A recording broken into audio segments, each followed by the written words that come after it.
Hola a todos, mi nombre es Alfonso Amat y yo soy responsable del desarrollo del ecosistema emprendedor para Latinoamérica en Amazon Web Services. Y hoy tenemos la suerte de contar con una persona que yo tengo profunda admiración por las cosas que ha investigado, escrito y hecho. Y por eso voy a dejar que ella misma se presente. Megan Stevenson Krause es una persona admirable y que me encantaría que nos hagas una intro. Megan, how are you? Thank you for joining us. I was just mentioning that I would be very interested in having you introduce yourself and then have a fire chat conversation where we can share anecdotes about your life and your passions. Thank you, Alfonso. Well, I am currently the director of Inca Ventures, a fintech-focused early-stage VC fund based in Lima, Peru. And I got there in a rather roundabout way. My background, actually, I studied international relations.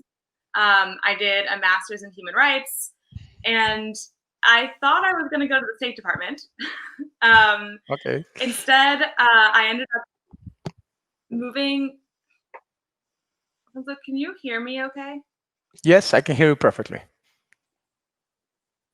Okay. So instead of going to the State Department, I decided to do a master's in human rights and ended up moving to San Francisco, where I worked for a human rights nonprofit. But of course, the thing about San Francisco is that everywhere you go, you meet people who are involved in tech and startups and venture capital. And so, that got me very interested in learning more about what was venture capital. And I think we'll talk a little bit more about sort of that journey later. So I'll just leave that as a teaser.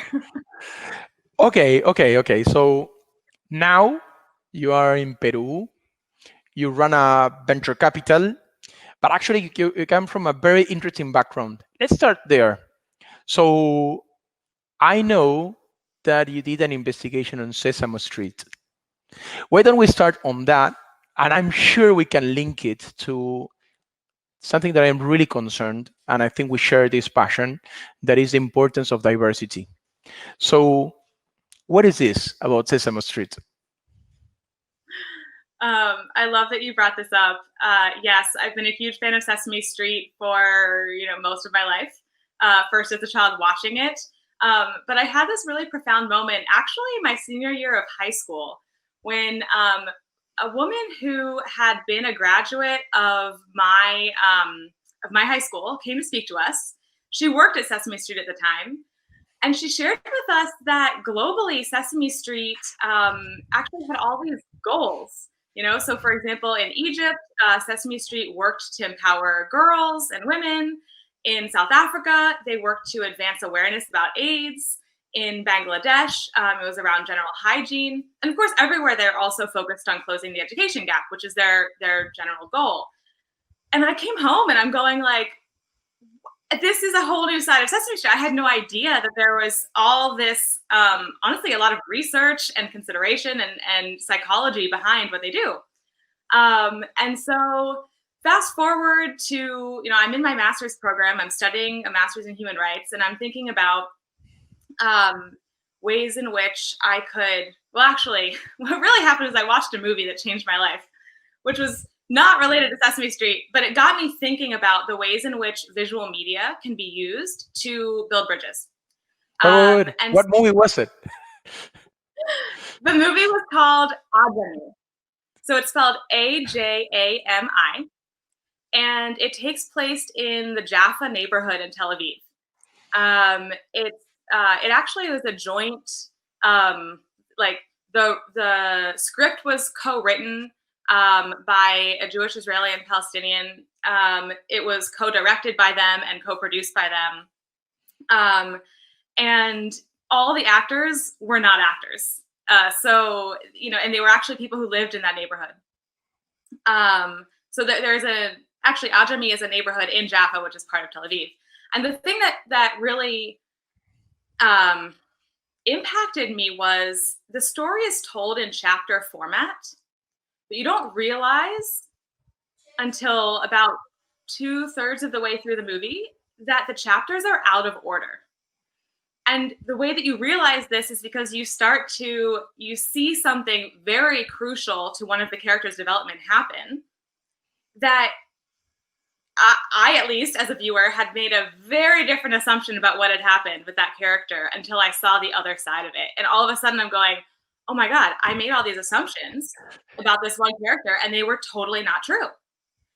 And so I got me thinking, like, we do this on a daily basis. I didn't sleep that night. I'm telling you, Alfonso, like I started writing to all my professors. I was like, has there been anyone, I started researching like film and social justice, or not just social justice, but like conflict transformation. We talk a lot about conflict resolution, but conflict transformation being the act of like, how do you get beyond the resolution of the conflict? Yeah. I couldn't find very many resources on this. And so I thought, well, gosh, I'd like to start investigating that. I'd like to do that research. I realized that doing it, originally I really wanted to look at the age of like 18 to 21. I particularly wanted to focus on Israel-Palestine. And the reason why I've always been very interested in that conflict is because my dad is Jewish, my mom is Christian. They sent me to a Muslim preschool, and I also went to a Christian elementary school. We call it cambalache, a mixture of everything. Yeah. Yes, a mixture of everything. What is the word? Cambalache? Yes. How do you spell it? Like, cambalache. I wrote it in the it's Cambalache, and it's when it's a mix of cultures and everything. So you're in this cambalache, you're in this mixture, Yes. and what happened? And I realized that in order to do like a proper investigation on film as a whole, and particularly looking at the ages of 18 to 21, and the reason I started to say the reason why I wanted to look at that age group is because in Israel at 18, most actually in reality it's about 50%, but people think that it's more. But Jewish Israelis go to the army. Yep. And so that's it's a crucial point in their society and in their growth, but it's also a crucial point in anyone's growth, right? Around 18 is the time when we start to self-reflect and perhaps distance ourselves a little bit from the way that our parents raised us. And at that same point in time, Palestinian Israelis are going off to university. So they're going to school, they're continuing going to school, but the Jewish Israelis, their counterparts, are going to the army, and there's this split that happens in the society. And so I wanted to look at that through the lens of film. I realized that was like a PhD topic. So there was no way that I could do that during my master's.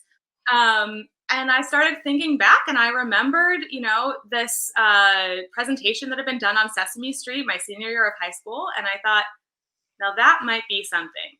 Looking at the ways in which children consume media and the role that can play in promoting positive positive perception of the self. I got it. and good relations with the other in which they're in conflict. So now you're bringing that through venture capital, no? So in a way, you realize that the same type of transformation in society needs to take place. And now you are where the decisions are taken in startups. Let me share something with you. At Amazon, we have this division that is focused on startups. And we fully believe in the value of diversity. Actually, we have full divisions dedicated to look and how to identify and help underrepresented minorities. And as a personal passion, I totally agree that we need to do a lot on that. And I am very intrigued, and given that I understand that you're fully focused on this from Inca, what do you see? And the first question is, and I want your knowledge about this, is why do you think that diversity is important for a startup? Yeah. So if you don't mind, before we actually get into that, I'd like to just sort of briefly define what we mean when we're talking about diversity and inclusion. I think it's really helpful. Please. about There's leaders. already, Yeah. you're right, because there's already a bias on that. When in the moment we think in diversity, maybe we're just thinking one specific part. And you're right, it's like the movie you was mentioning before. It's important for us to see what are we talking about. So thank you. Yes, what is diversity? Yeah. So, I think like diversity is really about reflecting all of the differences that we have in our world around us, right? In our community.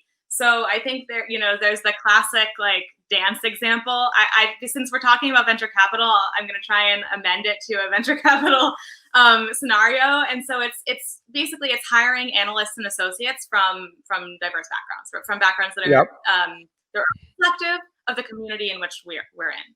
Yep. I think then the next step is inclusion, right? And Hmm. so inclusion is having a diverse team of general partners and an investment committee, right? So that's Hmm. more about sort of the full engagement of those individuals from diverse backgrounds Hmm. at all levels of the organization. But then there's equity, and I think often we mistake equity and equality, or we use them interchangeably, and I think that's also an important distinction to make. Equality is really about sort of, when you're distributing resources, you give everyone the same amount of resources, no matter what. Hmm. Equity is about giving people the resources that according to their needs. So, there's that famous photo picture of like an adult, a child, and sometimes there's also included a person in a wheelchair that are trying to watch a sports game over a tall fence. And all three of them have one box that they can stand on.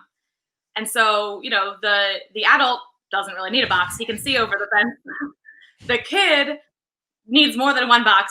They're barely still like, can't really see over the fence. And the person in the wheelchair can't get up on the box, right? So that's equality because they all have the same resources no matter what.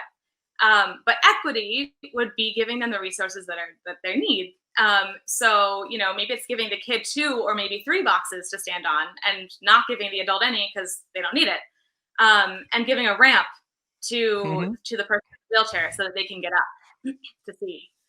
And so the way we think of that when it comes to venture capital and investing in startups is really thinking about who's in the room and who's not in the room, and how can we create hiring processes within our funds and in the startups in our portfolio, and also evaluation processes and sort of sourcing strategies that try to attract and find those people who are not yet in the room, and acknowledging also some of the why are they not there. So for example, something that happens a lot in venture capital funds is um, oftentimes internships are unpaid. Well, if you're not paying an intern, which I totally understand, there's we there may be some large funds, but the majority of funds in Latin America are actually, they don't have huge budgets. I think that's something a lot of people don't understand about venture capital. It's not like we have that large budgets. We're working on a 2% management fee, right?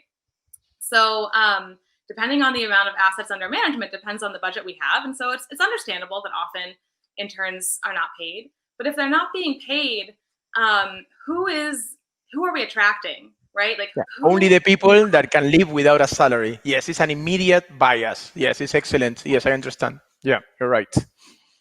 Yeah. So I don't remember.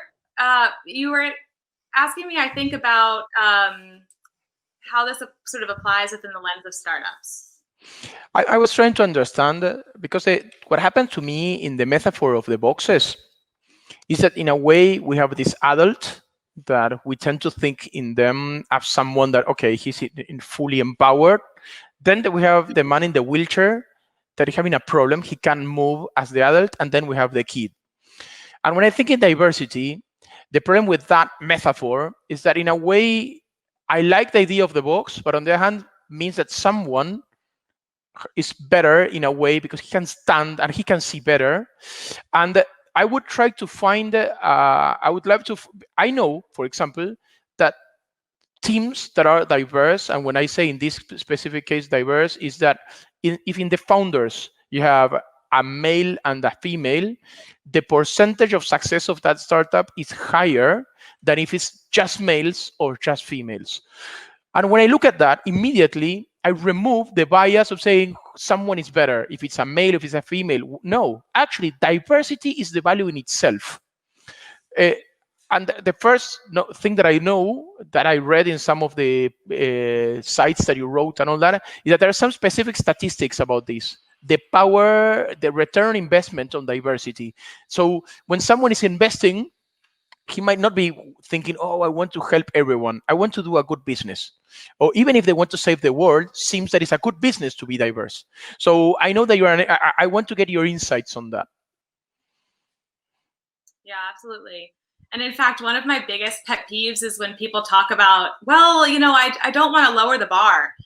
And it's like, I don't know, do you think hiring me is lowering the bar? Horrible. Yeah. So like you said, we have some great statistics on why diversity makes sense, and sort of like for business. And sadly, all the statistics that I have are for the US, but I do hope that we'll get some for Latin America soon. So to start with, let's look at the makeup of our investors. So we have about 6%, according to the National Venture Capital Association in the US, 6% of venture partners are either Black or Latinx. It's about 3% each. Okay. And when you get to women, you actually see something very interesting happen. About 45% of the workforce in venture capital are women. Okay. However, when you look at the investment team, it drops down to 21% are women. And when you look at partners, it goes down to 14%. Okay. And yeah, it's a huge drop, right? Yes. And something else, yeah. And something else that's very interesting is that, so I started digging into the data. There's a great dashboard that they've done, that the NVCA has done, where you can look at some of this information. And I started digging into some of the other roles to see like, well, where is there must be somewhere where there's like the opposite phenomenon happening. And it's in investor relations, operations, and marketing. 75% of the professionals in the venture capital space who are working on investor relations, operations, and marketing are women. Okay. Which is, it's good that there are a lot of women that are there, right? Like it's almost 50-50, but it's not, when they're not part of the investment process, I think that's where we see problem come up, which is pattern matching, right? So there was a great longitudinal study done by Harvard University. It was over 20 plus years of data of venture capital investing in the US. And they showed that when you add just 10% more female partners to a team, the fund increases its internal rate of return by 1.5 percentage points. Now, that sounds small, but I think that most of our audience members, it's a lot. It's right. It's not actually. It's a lot if you of money. know it's not a lot. I mean, it is a lot. Yes. Yeah. Especially when you're talking about like an average IRR for a fund over 7 to 10 years is somewhere around 14%. So you're basically saying add more female partners and you can increase your returns by about 10%, which is very significant. Yeah. Yeah. And something else that report talks about is the ways in which our biases play in to how we fund, we as a sector, right? I mean, so we tend to pattern match for gender, race, school, even, I mean, there's people joke that so many VCs have gone to get their MBAs from Stanford, Harvard, Penn, but it's not just a joke, it's a fact. And certainly, this study actually showed that can have a huge influence on who venture capitalists fund. And so the interesting thing is, right, like I mentioned some of the statistics as far as the diversity on the investment side. We see when we go to the other side of the table, right, and we look at the entrepreneurs that they're investing in, that those numbers are uncannily similar, which kind of shows us, again, this kind of pattern matching that we do, right? So only 20% of VC funding goes to ethnically diverse founding teams. Despite the fact that only 20% is going to them, that means 80% is going to all white teams. However, these ethnically diverse founding teams, and this was a report by the Kaufman Fellows that I believe was released earlier this year, those ethnically diverse founding teams, they return on average 30% more than all white founding teams. 30%? Again, yes, 30%. Okay. That was a surprise. Wow. Yeah. And, you know, only with that, we can finish the conversation here. We can finish the conversation. Okay, we're done. Yeah. Come on. 30%. Then you have a 10% extra. Come on. We've done the case, but let's continue. But this should be enough. Okay. Yeah. So remember I mentioned that about 14% of venture partners are women? Well, only about 12% of funding goes to teams with at least one female founder. And that's only 3% goes to teams that are all female teams, all female founding teams. Okay. And that situation, and this is where we have to recognize, again, this is data coming from the US. And so we also have data looking at the amount of funding that's going to Latinx women, female founders, and Black female founders. Mm-hmm. And it gets even worse. It's like, hold on for a second. Hold on for a second. 0.32% of funding goes to Latinx female founders. And 0.0006% of funding goes to Black female founders. Oh, yeah. Despite this, we know that female founders, they invest each dollar invested in them better. They get, I believe it's 78% revenue for every dollar invested, female founders generate, as opposed to all male founding teams, which only generate 31 cents on the dollar. So wow, that's more than 2x. More than twice. Wow, that's amazing. Yeah. And female founding teams also generate over a 5-year period 10% more revenue, higher revenues than all male teams. So okay. So that I think we got the case. But you mentioned something very, very important. You mentioned this is the data from the US. We need information. We need data from LATAM. What do we need to do to get data in LATAM? I know now you've been already in Peru 1 year. Yes. What do we do? What do we need? How do we help you to get that? We need that information and we need to start taking decisions on that.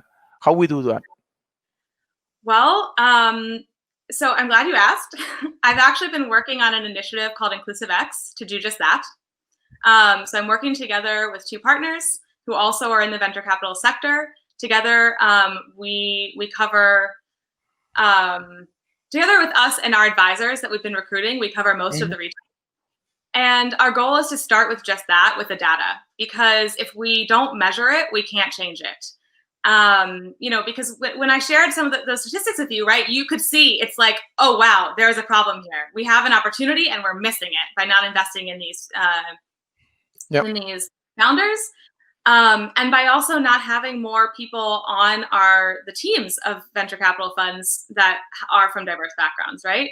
To be able to see those opportunities. So I think that, a first step is to measure it. I know that we've got 3 sort of associations that are putting together this event where we are today. And so I'd love to be able to count on their support to gather this data from the funds that are part of their communities. I know it's something that, we're based in Peru. We've been talking with PICAP, the Peruvian Venture Capital Association, and Seed Association about this, and it's something that they're very keen to support.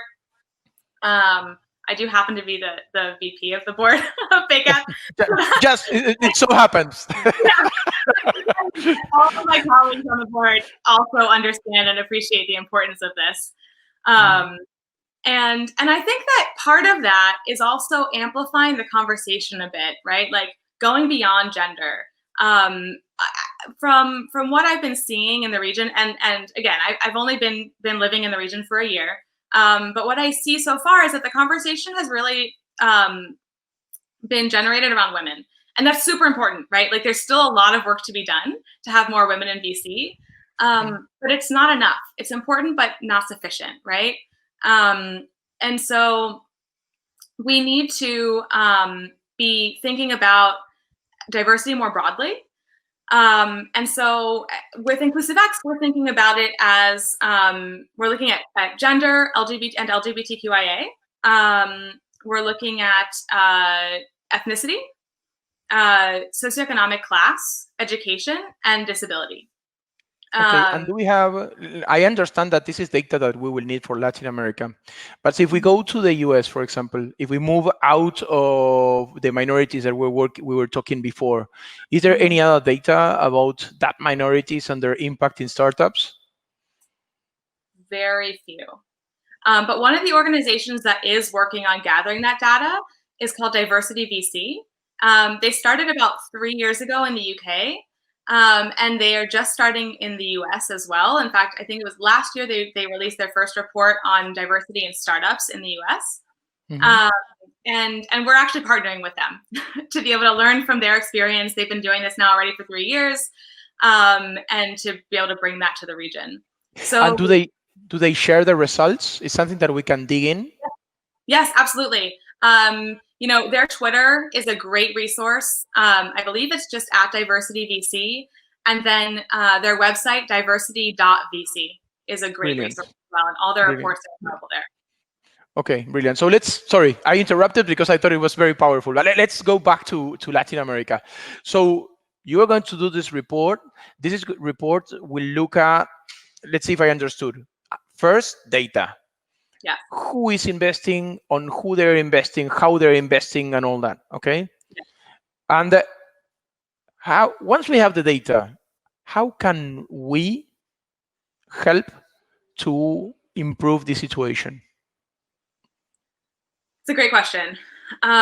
So we're looking at it is we have a couple different approaches to this, right? So one thing is that based on conversations, so over the winter, South America, I'm still oriented towards... Which winter? You're in Peru, I'm in Argentina, some of the people are listening are from Brazil, and some people are in Mexico, on the other side of the Ecuador. So when you say, let's go to month in the year. Okay. Over the course of June, July, and August. Okay, winter in my case, yes. Okay.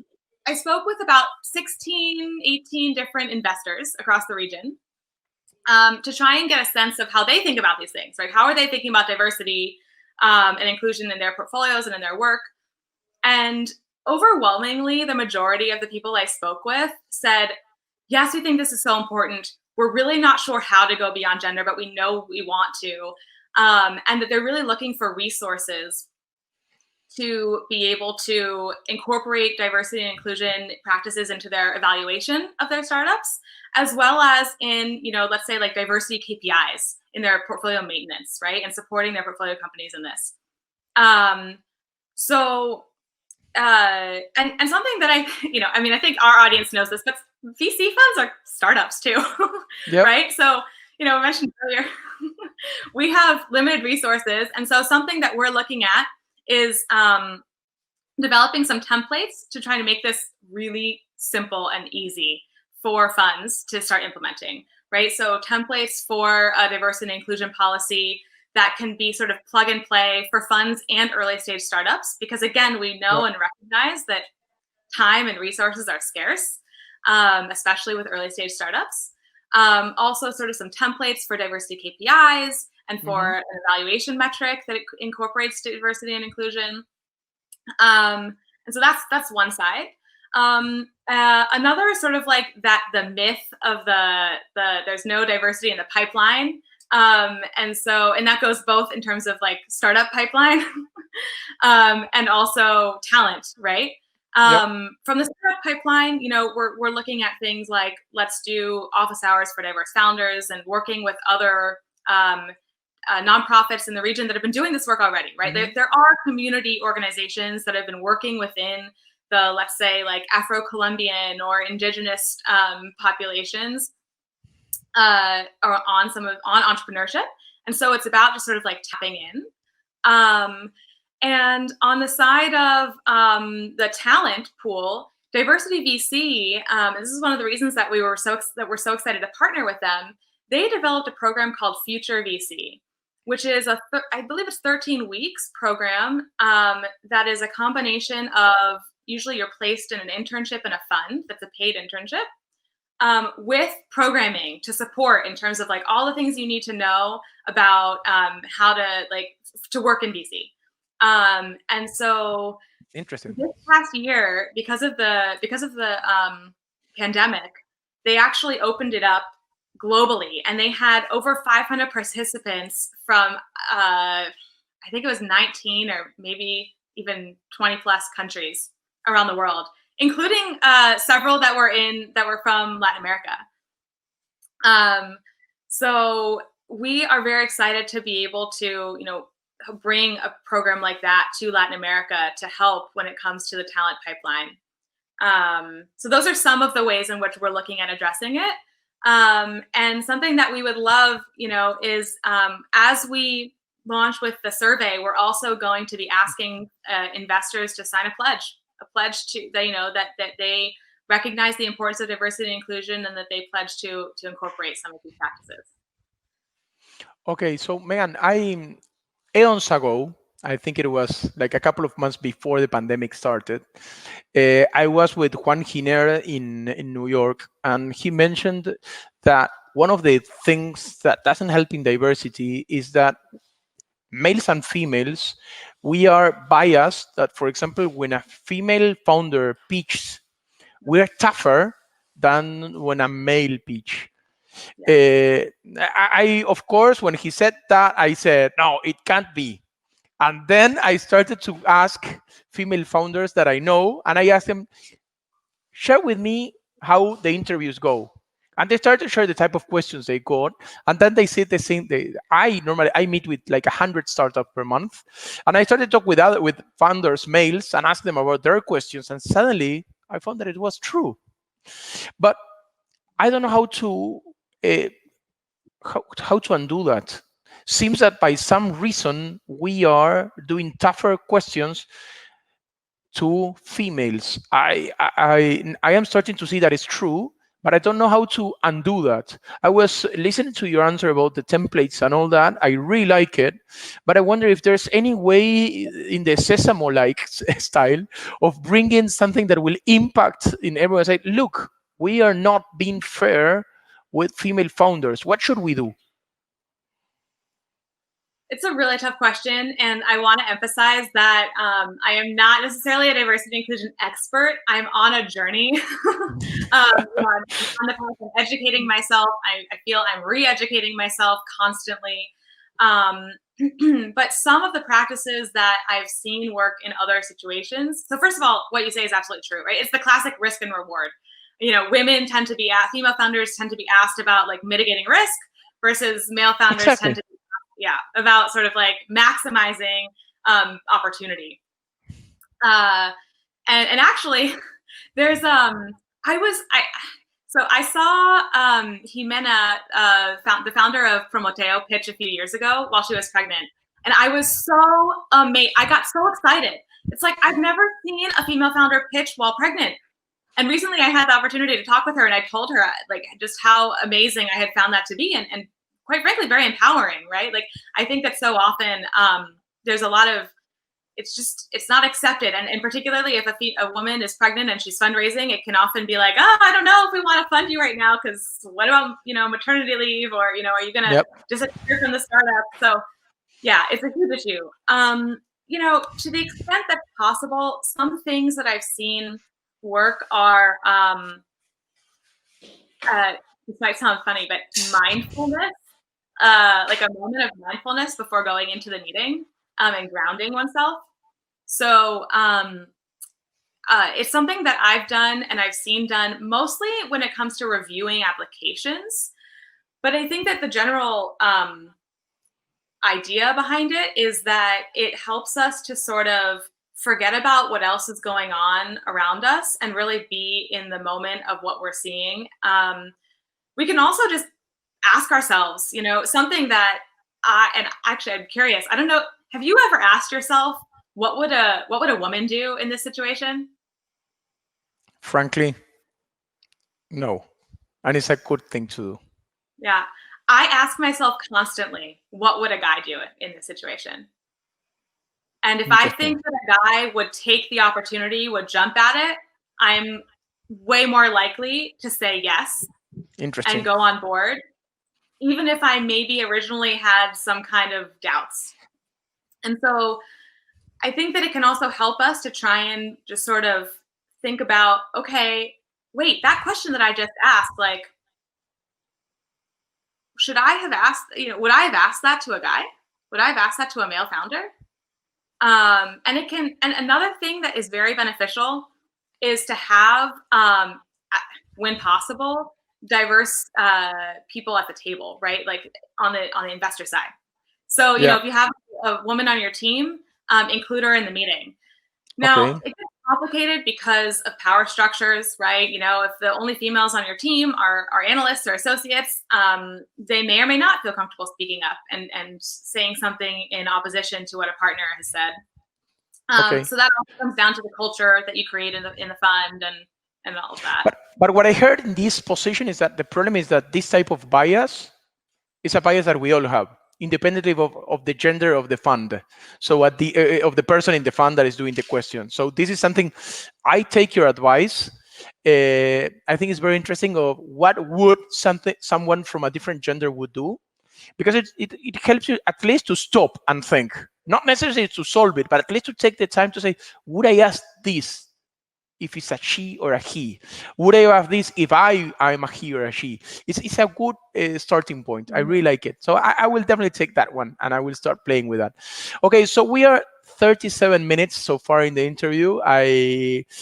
This is amazing. I really like talking with you. I've been learning a lot. I am taking a lot new tools in my toolbox. So thank you very much. Before we finish, I would like to ask you if there anything that you would like to share with us that I forgot to ask you. Well, I think that one thing I would just like to note is, I think I've made the case for why this is important, but I think that sometimes people also think that, and particularly early stage founders, feel like, well, speed is of the essence. And I would just sort of counter that resilience and innovation are absolutely key to a startup success. And resilience and innovation we see come from diversity of thought. And so I would love to encourage, and I think this applies across the board. It's not just a startup issue, right? Like in general, particularly our hiring processes and how we retain the talent. If we can attract diverse talent, then it becomes an issue of retention.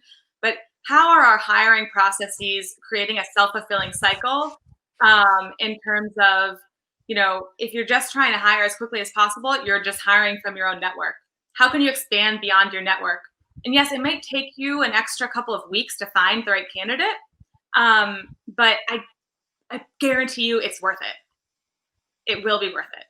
Brilliant, brilliant, brilliant. Great points. Okay, so before we close, I have two extra questions. Can you share us a couple of books they would like people to read that you think that would help them? Two books that you read lately that you like. Yeah. Even though we talked about this beforehand. I mean, there's so many books. I have been reading a lot through this pandemic. I'm a total bookworm.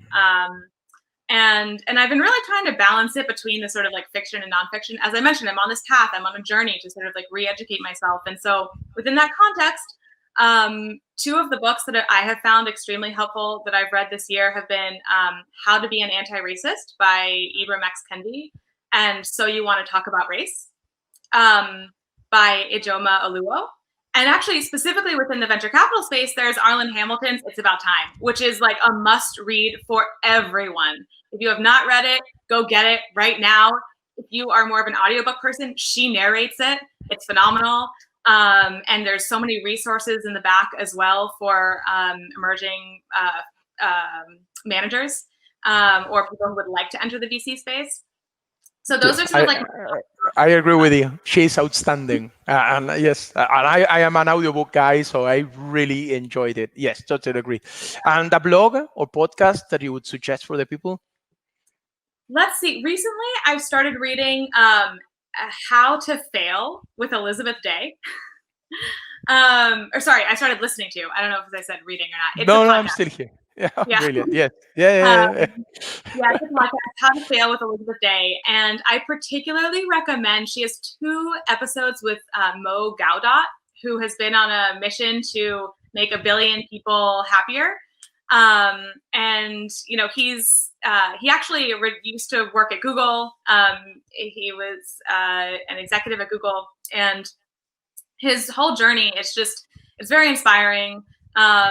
Every guest of hers has to share 3 failures, and it's a really good listen. I highly recommend it. Brilliant, brilliant, brilliant, brilliant.